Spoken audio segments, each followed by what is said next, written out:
करोगे, गाय को, कुत्ते को, गधे को पानी पिलाओगे ना, ये बहुत बड़ी तांत्रिक क्रिया है। इससे बड़ी कोई तांत्रिक क्रिया नहीं है। तंत्र क्रिया में हत्या नहीं की जाती है। मूर्ख है वो, जाहिल है सब। मुर्गा काट रहे हैं, अंडे काट रहे हैं वो ना, वो तंत्र क्रिया में आप ऐसा नहीं कर, आप उससे कोई लाभ नहीं मिलने वाला। किसी की हत्या करने के बाद में आपको किसी को लाभ मिला ही नहीं। तब किसी की हत्या करके आप लाभ चाहेंगे? किसी को परेशान देकर के सुख नहीं मिल सकता। काली धाम में डॉक्टर श्याम बाबा चाहते तो सैकड़ों बकरे कटवा दिया होते अब तक, लेकिन मना कर रखा है, नहीं, यहाँ जीव हत्या नहीं होगी। हमारी देवी खून नहीं पीती है, हमारी देवी भाव की भूखी है। माँ का दरबार है, चुनरी चढ़ाओ, घंटी चढ़ाओ, जो भी नियम है। हाँ, जो भी प्रसाद आपको लाना है, नारियल चढ़ाइए, नारियल चढ़ाइए, चुनरी चढ़ाइए, और भी प्रसाद है, जो भी अर्पण फल चढ़ाए आप, जो भी अर्पण करना चाहिए। भाव, श्रद्धा भाव नहीं होगी तो कोई फल नहीं प्राप्त। अब बताइए, अभी इसी 6 तारीख में हम लोग जा रहे थे कहाँ, मनेहरू। उसके बाद प्रोग्राम था इलाहाबाद का, जज साहिबा के साथ में। जज साहिबा है ना रायबली में, जो आद्या गुप्ता जी। और अचानक काली जी के मंदिर में ये सफाई उफाई करके पूजा कर रहे थे, हमने मोबाइल मिलाया तो इनकी कहरने की आवाज़ आई। मतलब लग रहा था अस्वस्थ है। तो हमने कहा क्या बात है? कहीं हाँ महाराज जी, कल से तबीयत बड़ी गड़बड़ है, कुछ बड़ी कमज़ोरी मैं महसूस कर रहा हूँ। तो हम कहा अच्छा हटाइए, अब आप आराम कीजिए और मनेहरू मैं चला जाऊँगा अगर समय मिला तो। क्यों, मनेहरू जाने का मतलब 4 घंटे 5 घंटे, बड़े लोगों का दरबार है। ये नहीं कि गए पाला छू के भाग आए, वहाँ रुकना भी पड़ सकता है। तो हमने कहा फिर इलाहाबाद मेरा छूट जाएगा। तो हम यही सोच ही रहे थे कि अब क्या करें, मनेहरू जाएं कि इलाहाबाद की तैयारी करें। आधे घंटे के बाद इनका फ़ोन आ गया, उसी मंदिर से। देखिए करता है फ़ोन, आधे घंटे में इन्होंने अपने काली जी से कुछ अपने गुफ्तगू किया होगा। हम समझ गए। आधे घंटे में फ़ोन करते हैं कि महाराज मजलहा राम सिंह के घर से फ़ोन आया है कि उनके यहाँ वो छोटा मोटा भंडारा कर रहे हैं और तुरंत बुलाए हैं, और कहें कि डॉक्टर श्याम बाबा आप किसी भी तरह हमें, हम चाहे गाड़ी भेजें, बैलगाड़ी भेजें, हम टायर गाड़ी भेजें, कार भेजें, जो कही, लेकिन आपको आना है। तो श्याम बाबा ने हमसे कहा कि महाराज वहाँ का बलौआ है और हमारी तबीयत गड़बड़ है और बड़ी कृपा होगी अगर आप चले आवें तो हमने कहा अरे वो राम सिंह मजलहा वाले? कहें हाँ हाँ। अरे हम कहा वो तो देवता है, वो छत्री शिरोमणि है। क्यों? उसके यहाँ मैं जब जाता हूँ वो छत्री धर्म को निभाता है, अच्छा लगता है महाराज। वो मालूम क्या करते हैं राम सिंह जी, खुद उनके बच्चे, परिवार के लोग हमारे चरण पखारते हैं, चरण धोते हैं थाली में, कपूर जला के आरती उतारी जाती है हमारी। तो हम बड़े प्रभावित हुए। हमने कहा वो तो कलयुग का राम है। तो महाराज सही है, हमने कहा वो तो कलयुग का राम है और नाम ही है राम सिंह। देखिए तुकबंदी, कहाँ जाना था, कहाँ मनेहरू, कहाँ इलाहाबाद, कहाँ राम सिंह मजलहा। डी थाना है वो डी थाना के अंतर्गत। इत्तेफाक की बात देखिए, डॉक्टर राव मेरे बगल में बैठे। हम कहा डॉक्टर साहब फुर्सतगंज चलिए और मोटरसाइकिल से बेचारे बुलवा लेंगे, और चलिए आज आपको हम राम सिंह के जगह वो राम से मिलवाएंगे। है डॉक्टर साहब बहुत धर्मात्मा आदमी। कहना चलिए मेरे को क्या, कहाँ अमेरिका डॉक्टर, AC से हवाई जहाज़ से उड़ने वाला डॉक्टर, सारी ज़िंदगी हवाई जहाज़ से चला, वो ट्रेन के सफ़र नहीं करता था। अब वो मोटरसाइकिल में वो 3 सवारी, एक चालक, वो मैं, और देहात का रास्ता आप जानते हैं ऊंचा नीचा। ये काली जी की शक्ति थी। तो हम पहुँचे, हमने कहा कहो महाराज कुछ काली जी से टिकड़म भिड़ाए रहे हो? कहा तो हंसे। देखिए अब भी हंस रहा है यार। है टिकड़म वाला है, माँ की कृपा है इस आदमी के ऊपर। हमने कहा यार कुछ टिकड़म तुमने फिट किया है। काली जी को मोबाइल तो नहीं यार, ये कहाँ हम लोग वहाँ, वो कहाँ बुला दिया। खैर हंसने लगे। और राम सिंह का नाम सुना? हमने कहा नहीं, हम जाएंगे। राम सिंह के यहाँ डॉक्टर राव गए, उनको भी माला पहनाया उन्होंने। ये उनकी महानता है। और जवार का ठाकुर है भाई, है उनको क्या जरूरत है वो डॉक्टर राव को माला पहनाते? नहीं नहीं, डॉक्टर राव को माला पहनाया। योग को ही सम्मान मिलता है। योग कोई भी को। संसार में कोई भी आया हुआ है जो योग होगा, जिस योग होगा उसको उस तरीके का सम्मान आदमी को मिलता है। जी जी। अब योग नहीं होगा तो क्या मिलेगा उसको? और योग्यता लाने के लिए आदमी को कर्म जो है सत्कर्म करना पड़ेगा। करना अन्य सत्कर्म के कोई कार्य योग्य नहीं हो सकता। नहीं। और योग होना है तो आदमी को सत्कर्म करना पड़ेगा।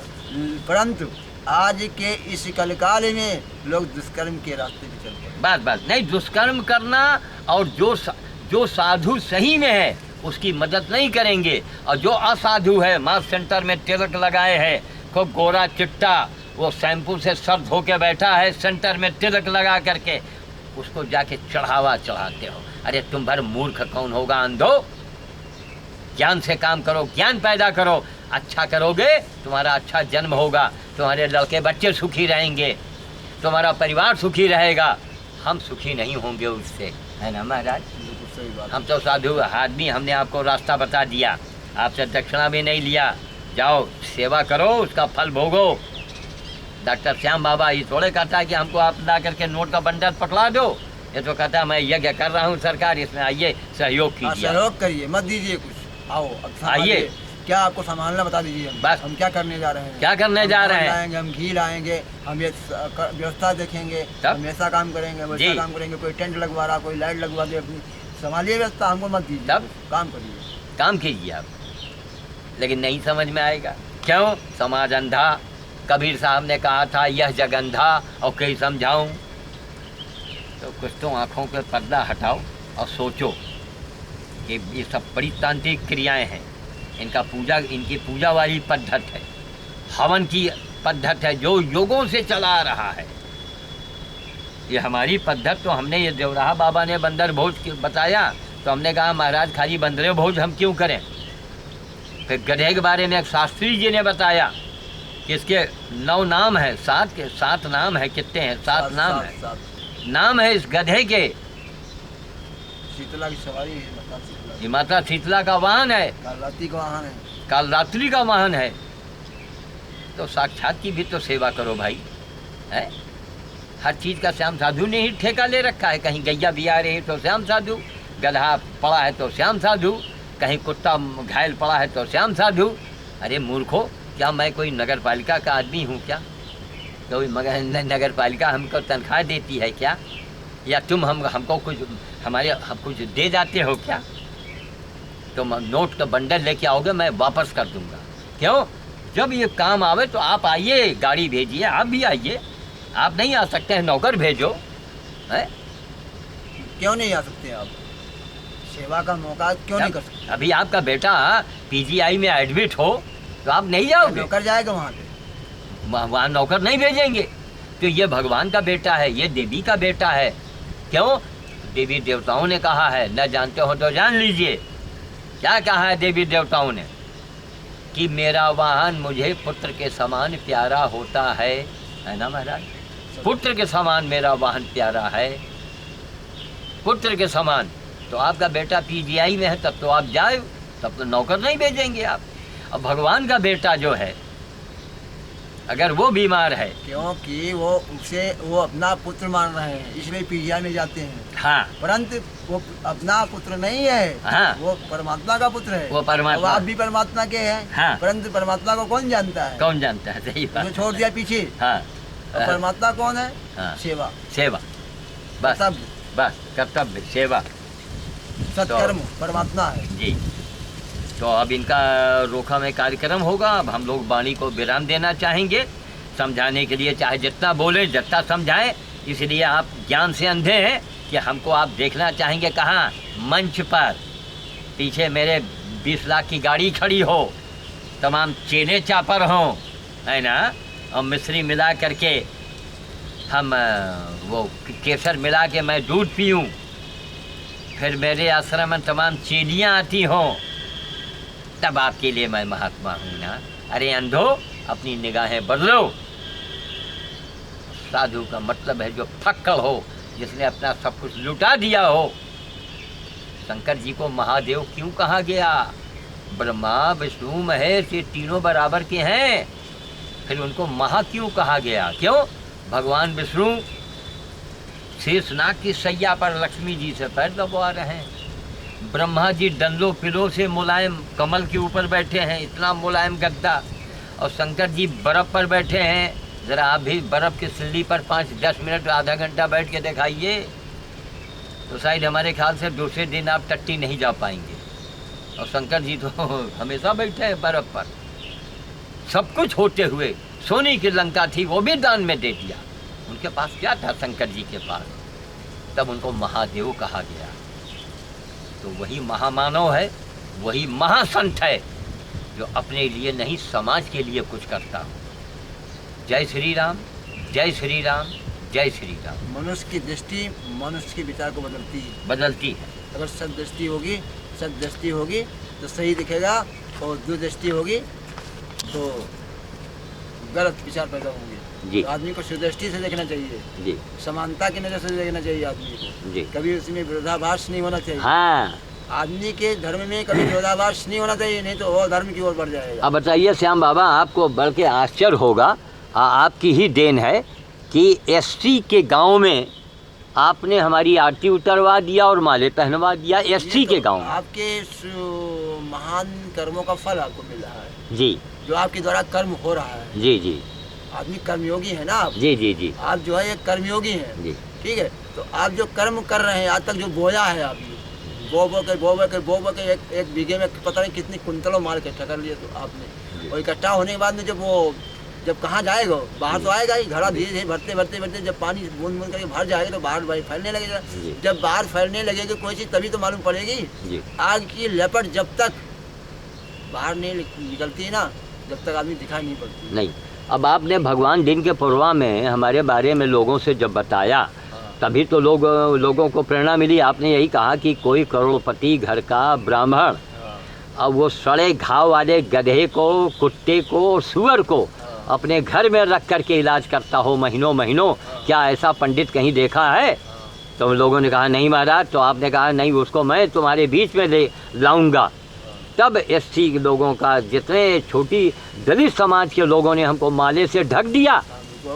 तो चूँकि आपने उनको ज्ञान दिया, उनको बताया, और तब वो हमारी बात से प्रभावित हुए कि मैं वहाँ गया तो मैंने कहा भैया हम किसी के यहाँ भी पानी पिएंगे, किसी के यहाँ भी मैं खा सकता हूँ। बस यही मानव धर्म है, बस समानता का अधिकार मानव धर्म है। तब समानता होनी चाहिए। नहीं, आदमी के अंदर में विरोधाभास दुराव नहीं होना चाहिए। नहीं होने से वो आदमी, देखिए उसको बदनाम। अच्छा एक बात बताइए, जो लोग छुआछूत ऊंच नीच का भेदभाव रखते हैं, वो सब जगह तो उनको सम्मान आदर नहीं मिलेगा ना? नहीं मिलेगा। अच्छा, जब नहीं मिलेगा तो एक तरीके से वो तो एक कूटनीति है समाज की। हाँ, जो कूटनीति तो द्रोणाचार्य ने भी किया था। जी जी जी। इस चीज को तो द्रोणाचार्य ने भी कहा था, एकलव्य के लिए कहा था। हाँ, कहा एकलव्य एक ऐसा कर्मठ शिष्य था उनका। हाँ हाँ। उसने मिट्टी की मूर्ति बनाई थी। हाँ, ठीक है। हाँ। और अर्जुन से भी तेज धनुधारी बना था वो, तेज बना था। लेकिन हाँ, द्रोणाचार्य ने क्या किया उसके साथ में? हाँ, एक दुर्भाव पैदा कर दिया उसने। अच्छा एक मिनट, क्या किया? अच्छा एक मिनट, दुर्भाव पैदा किया। उसका परिणाम क्या हुआ? नहीं, परिणाम तो फिर वो परिणाम है ना, बहुत ये हमने गागर में सागर भरा ना।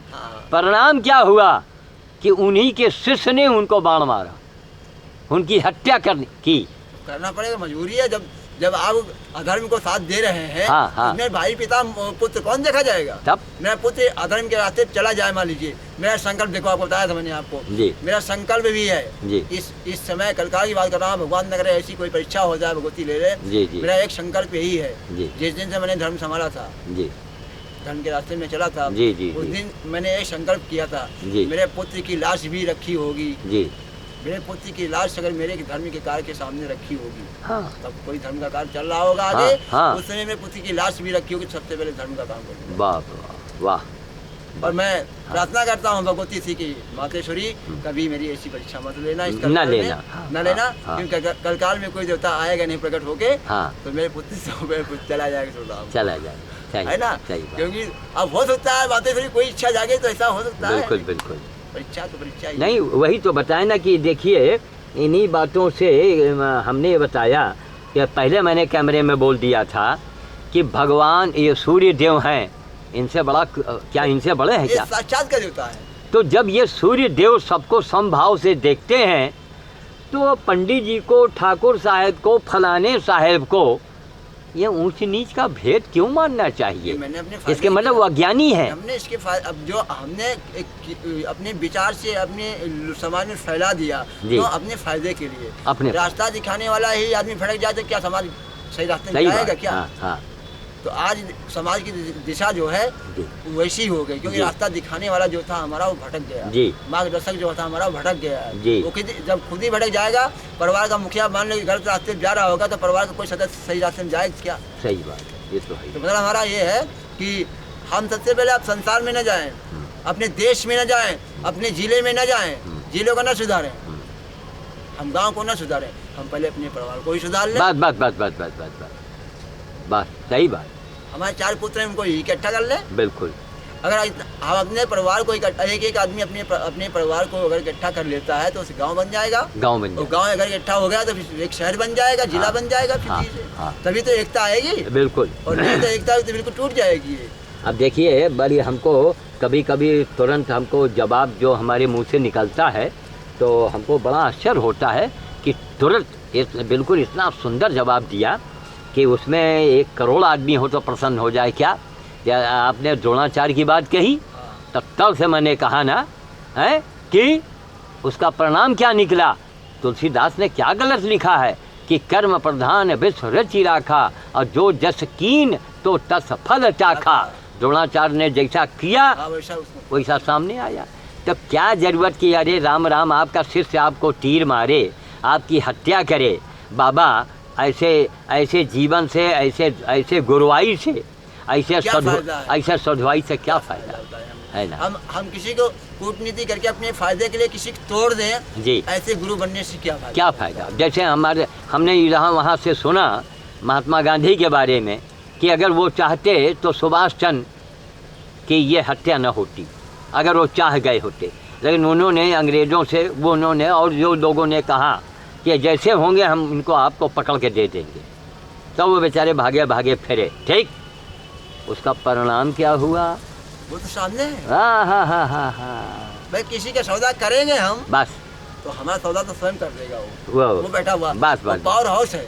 परमात्मा वो सबका सृजन करता है जी, सब में संचार करता है, सबका संचालित करने वाला जी, वो संचालक है जी, वो पूरे विश्व का संचालक है। जितने पेड़ पौधे विश्व में, जीव जंतु, जितने छोटे बड़े, जितने भी संसार में जो भी प्राणी है, वो सबका संचालन करने वाला है जी।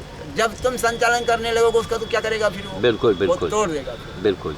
तो बस यही होने वाला है, तो अब हम परिवर्तन होने वाला है जी। और हम जो है अब चाहते हैं कि अभी यहीं पे इसको वाणी को विराम दिया जाए जी, और आगे कार्यक्रम फिर देखा जाए। हाँ। और वक्त प्रोग्राम भी होना, उसकी अभी वहाँ रूपरेखा बैठती अभी आई हुई है, थोड़ा हम जी विषय में विचार विमर्श। नहीं वो तो है ही है। बहरहाल आज की वार्तालाप इतनी ज्ञानवर्धक थी कि इतना हमारी आपके बातों को सुनने के बाद अगर जिसके अकल ना आवे वो अपने आप को जानवर मान ले तो ज़्यादा अच्छा है। अब ये तो आदमी के अंदर में ज्ञान और अज्ञानता परखने की जगह दो ही संसार में है, ज्ञान और अज्ञान के जानने के लिए अपने अंदर विचार करिए कि ये क्या सही है क्या अच्छा है। बस सही बात, स्वयं पता चल जाएगा। बिल्कुल। मीठा और कड़वे में क्या फर्क है जी। कौन सा चीज़ अच्छी लग रही है, कौन सी खराब लग रही है, उसे आप धारण कर लीजिए, जो अच्छा लगे धारण कर। जैसे आज समाज में क्या है, आजकल क्या है, आजकल नाखून बढ़ाने की प्रथा बहुत जोरों से चल रही है। कहाँ चल रही है? लेडीज क्लास में। हाँ। चाहे 10 साल की लड़की हो, चाहे 18 साल की हो, चाहे 32 साल की हो, एक नाखून बढ़ाने की प्रथा क्यों?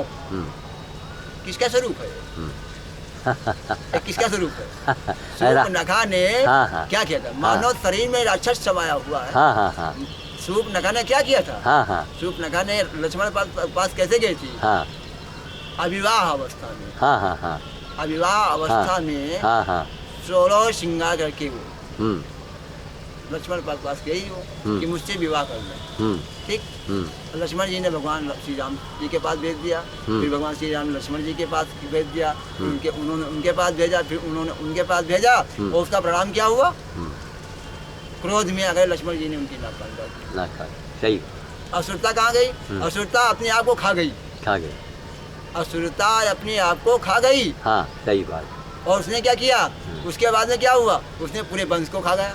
हाँ सूप न खा के बाद में तो सारी रचना रची गई, हाँ हाँ हाँ, ना कि पहले रच गई थी। ना ना ना ना, सूप न खा के नाक कान कटने के बाद में तो सीता जी का हरण हुआ था। हाँ हाँ हाँ, उसके बाद पहले तो कुछ नहीं हुआ था। सही बात, तो उसने पूरे वंश को नष्ट कर दिया। नष्ट, एक असुरता के थे तो मानव हुए सब लोग, जी, जी। लेकिन असुरता उसके अंदर समा गई। बिल्कुल। तो आज समाज में क्या हो रहा है, भौतिकता को देखते हुए देखिए लोगों को, पश्चिमी पद्धति को लोगों ने अपना लिया। हाँ। अपनी हिंदुस्तानियों को आज इस समय देखिए शारीरिक की पोजीशन क्या, देखिए जाके बदन दिखने वाला कपड़ा पहनते हैं लोग। हाँ हाँ बिल्कुल, अरे बदन को ढकने के लिए वस्त्र की व्यवस्था की गई, हाँ, हाँ। ढक के चले आप, हाँ, हाँ। परंतु उसको ढकने की बजाय उसको हाँ। खोल के चलने की नहीं व्यवस्था। खोल की उसमें वो आकर्षण उभार पैदा किया गया। आकर्षण देखिए, हम मान लीजिए हम अपने अंदर में आकर्षण पैदा करते हैं जी, और उसके आकर्षण जब पैदा होगा तो कोई हमें तब झुकेगा। हाँ जब झुकेगा तो फिर कुछ कोई घटना घट जाए तो क्या करेंगे आप? हाँ, क्या कर, तो इसका जिम्मेदार कौन? जो जिम्मेदार, तो जिम्मेदार तो हम ही हो सकते हैं ना। बिल्कुल, बिल्कुल। हमारे देश में कोई घुसिया है हाँ। पाकिस्तान से हाँ। या किसी देश से हाँ। और आके हमला कर दे, हाँ। तो जिम्मेदार कौन होगा? कौन होगा? सही बात, हमें तो जिम्मेदारी इसकी है। बिल्कुल, बिल्कुल। क्योंकि बॉर्डर पे जितने भी सिपाही लगे हुए हैं उनकी जानकारी है कि हाँ। कौन घुसने वाला कौन नहीं, जानकारी हुई सही बात, घुसने सही वाला बात, है। सही तो उसके जिम्मेदार जो भी हो रहा देश में, परिवार में, समाज में, जो भी अच्छा बुरा हो रहा उसके जिम्मेदार हम ही तो हैं कि ना कोई दूसरे देश का रहने वाला। बिल्कुल बिल्कुल, ठीक है, तो मतलब हमारा तो अपनी जिम्मेदारी को सही तरीके से निभाएंगे तभी समाज में काम सही चल सकता है, अन्यथा नहीं हो सकता है। नहीं हो। समाज को सही दिशा जभी मिलेगी जब सही काम करेंगे तब। बस बस बस, सही, और सही काम करने के लिए हमको जी एक रास्ता पकड़ना पड़ेगा। बिल्कुल, सही बिल्कुल, रास्ता, जी। सेवा का रास्ता, जी। धर्म का रास्ता, नीति अपनानी पड़ेगी, अनित से लड़ना पड़ेगा। बिना अनित से लड़े हुए सही रास्ता नहीं मिल सकता। अगर अनित और नीति की लड़ाई ना होती तो हिंदुस्तान गुलाम बना रहता आज तक। सही बात, ये तो है ही। तो हमारे देश में जो महापुरुष हुए जैसे सुभाष चंद्र बोस, सरदार भगत सिंह, चंद्रशेखर आज़ाद और बहुत सारे ऐसे वीर पुरुष हुए जिन्होंने देश में क्रांति मचा रखी। क्रांतिकारी ये लोग थे, क्रांतिकारी सेना थी इनकी। तो इन्होंने जो क्रांति मचा रखी, जो है अंग्रेजों को लोहे चना चबुआ दिए, तभी अंग्रेजों ने छोड़ के देश भागे यहाँ से अंग्रेज, नहीं तो इनको जाना बड़ा मुश्किल था यहाँ से। जी, तो हम चाहेंगे विराम देंगे जी। आज 9 तारीख है ना, हाँ। आज 9 अप्रैल 2012 की ये पहली फाइल शुरू हुई थी डॉक्टर श्याम बाबा के साथ में। अब वो बंद होने जा रही है ये फाइल, और आगे की बात जो है वो फिर अगले किसी नए तारीख में इसको दर्शाया जाएगा। मैं वाणी को विराम देते हुए बोल रहा हूँ, जय श्री राम, जय श्री राम, जय श्री राम।